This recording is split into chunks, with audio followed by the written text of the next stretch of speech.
स्वागत है आपका नई धारा रेडियो की एक और पॉडकास्ट श्रृंखला में।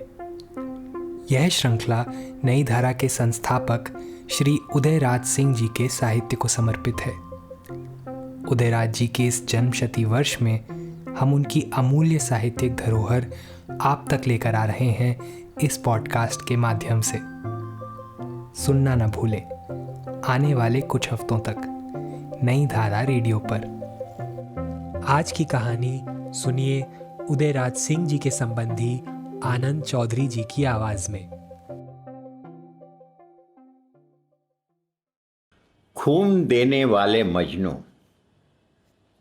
1939-40 का जमाना था। उन दिनों मेरी पहुंच कक्षा की बेंचों तक ही सीमित थी। मैं कायस्थ पाठशाला इलाहाबाद में विज्ञान का विद्यार्थी था। कुल भास्कर आश्रम की नई इमारत की नींव रखने आदरणीय राजेंद्र बाबू सभा स्थल में पधारे थे। पंडित जवाहरलाल नेहरू तथा सर तेज बहादुर सप्रू का नाम जैसे उस युग में इलाहाबाद से जुड़ा हुआ था, उसी तरह मुंशी ईश्वर शरण भी वहाँ की हस्तियों में प्रमुख थे। उनका स्मारक हरिजन आश्रम आज भी फल फूल रहा है। मुंशी ईश्वर शरण ही पूज्य राजेंद्र बाबू का स्वागत करने हेतु खड़े हुए थे। शहर के नामी गरामी व्यक्ति तो वो थे ही, वाक्पटुता भी उनकी निराली थी। जबान के साथ ही साथ उनकी सारी काया भी जैसे बोल उठती थी। एक खास अंदाज, एक खास धुन पर उनका शरीर भी थिरक उठता था। तो मुंशी जी ने अपना भाषण शुरू किया। आपने लैला मजनू का किस्सा तो सुना ही है। लैला के पिता को पता ही न चले कि आखिर असली मजनू कौन है। हजारों लोग पंक्तियों में खड़े हो जाते और अपने आप को मजनू कहते। खैर, उनके पिता को एक बात सूझी। उन्होंने ऐलान किया कि सभी मजनू दूध पीने के लिए उनके यहाँ प्रतिदिन पधारें।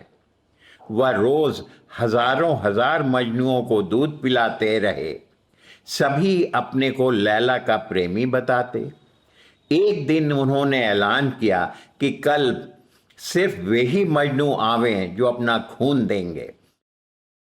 उस दिन सिर्फ एक ही मजनू आया और असल में वही लैला का प्रेमी था और अपने खून देने को हाजिर हो गया। तो हम सभी को यहाँ राजेंद्र बाबू को सुनने के लिए आज जमा हुए हैं। भारत माता के दूध पीने वाले मजनू हैं और फिर बाबू भारत माता को खून देने वाले मजनू हैं।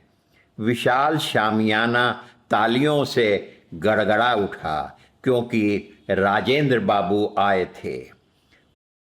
उधर मुंशी जी अपनी कुर्सी पर जा बैठे। राजेंद्र बाबू विनय और विनम्रता की जीवंत मूर्ति अपनी शालीन नम्रता में सर झुकाए बैठे थे। इस घटना को 47 साल बीत गए, मगर इस लंबे अंतराल में मुझे यह घटना बार बार याद आती रही है। उस विराट पुरुष के महान व्यक्तित्व को किसी कलम के दायरे में बांधा नहीं जा सकता। एक दिन स्वर्गीय रामेश्वर बाबू से बातें होने लगी। वे स्वर्गीय अनुग्रह बाबू के संबंधी तथा श्री सत्येंद्र बाबू सांसद के श्वशुर थे। मैंने पूछा, आप तो बिहार विधानसभा के बड़े अनुभवी वरिष्ठ सदस्य हैं, कहिए आपको संविधान सभा में कैसा लगता है? उन्होंने झट कहा, बड़ा अच्छा काम वहाँ हो रहा है। सारे देश का संविधान ही तैयार हो रहा है। देश के एक से एक दिग्गज महारथी उसके सदस्य हैं, मगर जब तक राजेंद्र बाबू सभापति की सीट पर नहीं बैठते हमें सूना सूना लगता है। परंतु जब वे आकर अध्यक्ष आसन ग्रहण कर लेते हैं तो उनकी विलक्षण प्रतिभा की प्रतिध्वनि सारे हॉल में मुखर हो उठती है। फिर तो सारी सभा ही बदल जाती है। राजेंद्र बाबू विनम्रता तथा शालीनता के जीते जागते स्वरूप थे। दुनिया समझती कि उनकी इस विनम्रता तथा शालीनता का इतने ऊंचे पद पर पहुंचने पर नायाज फायदा उठाया जाए। एक बार राय बहादुर श्याम नंदन सहाय के पटना आवास पर चंद जमींदारों की एक छोटी सभा हुई। उस समय जमींदारों की एक संस्था उनके हित की देखरेख के लिए बनी थी, जिसके अध्यक्ष महाराजा दरभंगा थे और राय बहादुर साहब प्रधानमंत्री थे। उस सभा में मेरे पिता स्वर्गीय राजा राधिका रमन प्रसाद सिंह ने कहा कि हमारा एक प्रतिनिधि मंडल राजेंद्र बाबू के यहाँ चले और उनका कोई खास मामला जो बहुत उलझ गया था और जिसके लिए तत्कालीन राजस्व मंत्री बाबू कृष्ण वल्लभ सहाय जमींदारों को कोई भी सहायता देने के मूड में न थे, उस मामले का निपटारा करा लिया जाए। राय बहादुर साहब ने तपाक से कहा, राजा साहब, तब आप राजेंद्र बाबू को नहीं जानते। राजेंद्र बाबू अन्य मामलों में बड़े नम्र तथा शालीन हैं, मगर जहाँ भी कोई सिद्धांत की बात आती है वह हिमालय की तरह अटल हो जाते हैं। तब बाहर से नवनीत के सामने दिखते हुए भी वह अंदर से कठोर हो जाते हैं। इस मामले में इतना अनूठा व्यक्तित्व मैंने बिरले ही देखा है। मेरे पिता चुप हो गए। फिर तो वकीलों की झोलियां भरने लगीं, मगर मेमने की मां कब तक खैर मनाती। पंडित जवाहरलाल जी ने अपनी आत्मकथा में लिखा है, राजेंद्र बाबू बिहार के एक पक्के किसान गृहस्थ दिखते हैं। वैसी ही सादगी, वैसे ही अपने लिबास के प्रति बेलौस। उनकी टोपी तो कभी सीधी रहती ही नहीं। पहले मूछें भी बेतरतीब रहती थीं। जाड़े में धोती कुर्ता टोपी और गर्म बंडी या टक पहने पटने में छोटे लाट साहब से या दिल्ली में बड़े लाट साहब से भी मिलाते थे। मगर जब संविधान सभा के अध्यक्ष हुए तो पंडित नेहरू को यह फिक्र हुई कि जाड़े में बैठक बड़ी रात तक चलेगी तथा इतनी महती सभा के सभापति का लिबास भी तो कुछ उस पद के अनुरूप हो। फिर उन्होंने स्वर्गीय श्री फूलन प्रसाद वर्मा को बुलाया, जो राजेंद्र बाबू तथा पंडित नेहरू दोनों के प्रिय पात्रों में थे, और अपनी परेशानी जाहिर की। फूलन बाबू ने यह बीड़ा उठाया और झट राजेंद्र बाबू के लिए गर्म काली शेरवानी तथा चूड़दार पायजामा भी बनवा दिया। फिर जब दूसरे दिन राजेंद्र बाबू सभापति की कुर्सी पर आए और सभा की कार्रवाई शुरू हुई तो उधर पंडित फूलन बाबू को देख रहे थे और इधर फूलन बाबू बगलें झांक रहे थे। नेहरू जी के तेवर को वह समझ गए और जब सभा शाम को समाप्त हुई तो पंडित नेहरू ने उनसे कहा, फूलन यह क्या करा दिया? काली शेरवानी पर पीला गर्म पतलून, यह कौन सा तुक है? मैं आज भी रात ही में जाकर सब ठीक करा देता हूँ, फिर आपको कोई शिकायत नहीं होगी। फूलन बाबू अपनी जान छुड़ाकर भागे। रात में वह राजेंद्र बाबू के यहाँ गए और कुछ देर इधर उधर की बातें करते रहे। फिर मौका निकालकर बड़ी विनम्रता से बोले, राउर कपड़ा तो सब ठीक रहे, खाली पीला पतलूने जरा देखे में कैसन दो लागत रहे। हम तो समझ ली कि पतलून ठीक है बा, वही से शेरवानी के साथ पहन लेनी। नहीं, काल के चूड़दार पजामा ही चले, उहे ठीक रही। समय के साथ कपड़ा के रिवाज भी तब बदलत रहेला। राजेंद्र बाबू ने फूलन बाबू की बात मान ली। फिर पंडित नेहरू को कोई शिकायत न रही। फूलन बाबू ने बड़ी खूबी से सब संभाल लिया। मैं यहाँ याद दिला दूं कि शताब्दी के पूर्वार्ध में शेरवानी तथा पतलून पहनने का ही रिवाज था। यह सारा किस्सा प्रातः स्मरणीय फूलन बाबू ने हमें खुद सुनाया था। पूज्य राजेंद्र बाबू बड़े आस्तिक महापुरुष थे। जीवन के अंतिम दिनों में प्रतिदिन रामायण पाठ सुनते थे। कभी कभी हमारे स्कूल के पंडित जगदीश शुक्ल भी उन्हें रामायण सुनाने जाते थे। बहुतों को मालूम होगा कि स्वर्गीय श्री महावीर प्रसाद यानी एडवोकेट जनरल बिहार को परलोक विद्या में बड़ी दिलचस्पी थी और कभी कभी परलोकवासी आत्माओं से एक माध्यम द्वारा संपर्क भी स्थापित कर लेते थे।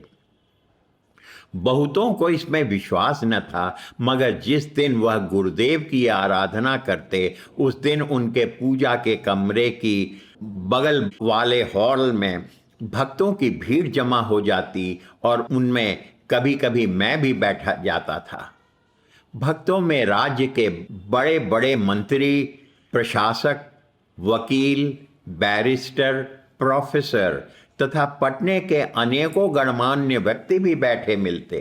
अपने माध्यम को साथ लेकर श्रद्धेय श्री महावीर बाबू अक्सर दिल्ली भी जाते और मेरे अग्रज श्री राजेंद्र प्रताप सिंह यानी बालाजी को उन दिनों राज्यसभा के सदस्य थे, उन्हीं के साथ ठहरते। वहीं परम आदरणीय गुरुदेव की आराधना भी होती। वहां एक से एक आश्चर्यजनक घटनाएं घटती और एक बार तो आराधना के समय एक रुद्राक्ष की माला सारे कमरे में चक्कर लगाते हुए सुप्रीम कोर्ट के तत्कालीन रजिस्ट्रार के गले में पड़ गई। कभी कभी वे माध्यम के साथ राष्ट्रपति भवन जाते और पूज्य राजेंद्र बाबू और डॉक्टर राधा कृष्णन की उपस्थिति में भी गुरुदेव की आराधना की जाती। जहाँ तक मुझे याद है, महावीर बाबू ने मुझे एक बार बताया था कि डॉक्टर राधा कृष्णन ने एक पूजा में स्वर्गीय पंडित जवाहरलाल जी को भी बुला लिया था। उनका दृष्टिकोण शुद्ध वैज्ञानिक था, इसलिए पराविद्या की शक्तियों से परिचित कराने को उपराष्ट्रपति ने शायद उन्हें भी बुलाया था। इस पर पंडित जी की क्या प्रतिक्रिया हुई यह मुझे आज याद नहीं।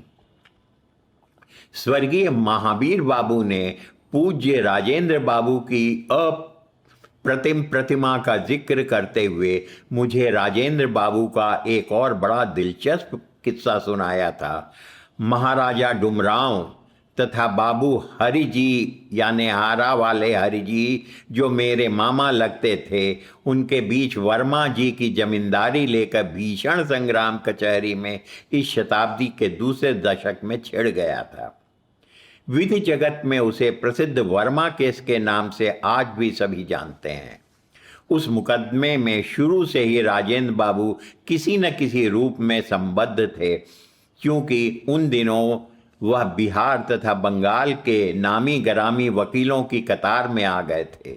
लोअर कोर्ट आरा में बाबू हरि जी हारे, हाई कोर्ट में बाबू हरि जी जीते और महाराजा हारे, तो प्रिवी काउंसिल जो लंदन में था वहां महाराजा ने अपील कर दी। दोनों पक्षों के लोग लंदन पहुंचे। उस समय राजेंद्र बाबू महात्मा गांधी के आह्वान पर वकालत छोड़कर राष्ट्रीय संग्राम में कूद चुके थे। वह लंदन जाने को तैयार नहीं थे। फिर बाबू हरि जी की आरजू मिन्नत पर महात्मा गांधी से सिर्फ इस एक मुकदमे में काम करने की आज्ञा लेकर वह भी लंदन गए। प्रतिदिन लंदन के सबसे बूढ़े बैरिस्टर जो इस केस में वहां बहस करने वाले थे, उनके ऑफिस में बाबू हरि जी के साथ भारत से गए इस केस के वकीलों से चर्चा चलती, कागज दिखाए जाते, मगर अंग्रेज बैरिस्टर को संतोष नहीं होता और उन्हें केस की ठीक ठीक से पकड़ भी न होती। वह हैरान थे और उधर बहस का दिन समीप चला आ रहा था। फिर उस बैरिस्टर ने एकदम आखिरी पंक्ति में बैठे एक सबसे प्रभावहीन से दिखते विनीत व्यक्ति पूज्य राजेंद्र बाबू से कहा कि आप भी कुछ कहिए, आज तक आपने कुछ नहीं कहा। सभी अंग्रेज तथा भारतीय वकील बैरिस्टरों की नज़र उधर घूमी और हमारे राजेंद्र बाबू ने चंद ही लफ्ज़ों में सारे मुकदमे की दांव पेच को इस खूबी से उस बुजुर्ग बैरिस्टर को समझा दिया कि वह दंग रह गए। ऐसी प्रतिभा को देखकर उनकी धरती तले मिट्टी सरक गई। जब राजेंद्र बाबू बोलकर सबसे पीछे गए तो उन्होंने उनको आगे की पंक्ति में बुलाया और पूछा, क्या आप भारत में किसी हाई कोर्ट में जज हैं या सीनियर वकील हैं? नहीं, मैं एक जमाने में एक वकील था, मगर आज असहयोगी हूँ। वह दांतों तले उंगली काट कर रह गए। जब इलाहाबाद विश्वविद्यालय का मैं एक विद्यार्थी था तो एक दिन कविवर बच्चन जी से अंग्रेजी विभाग में ही भेंट हो गई। उन्होंने छूटते ही पूछा, हिमालय पत्रिका देखी है? जी हाँ, शिव पूजन जी पूज्य राजेंद्र बाबू की आत्मकथा के अंग छाप रहे हैं।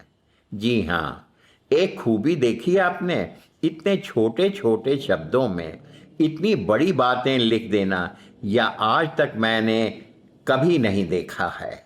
मैं गुमसुम हूँ।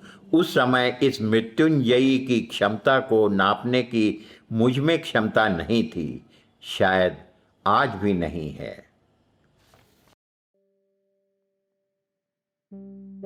इस पॉडकास्ट को सुनने के लिए आपका धन्यवाद। हम आशा करते हैं कि हमारी ये प्रस्तुति आपको ज़रूर पसंद आई होगी। अन्य पॉडकास्ट्स, वीडियो इंटरव्यूज़ आदि के लिए नई धारा को सभी सोशल मीडिया प्लेटफॉर्म्स पर फॉलो करें। जल्द ही आपसे फिर मुलाकात होगी। धन्यवाद।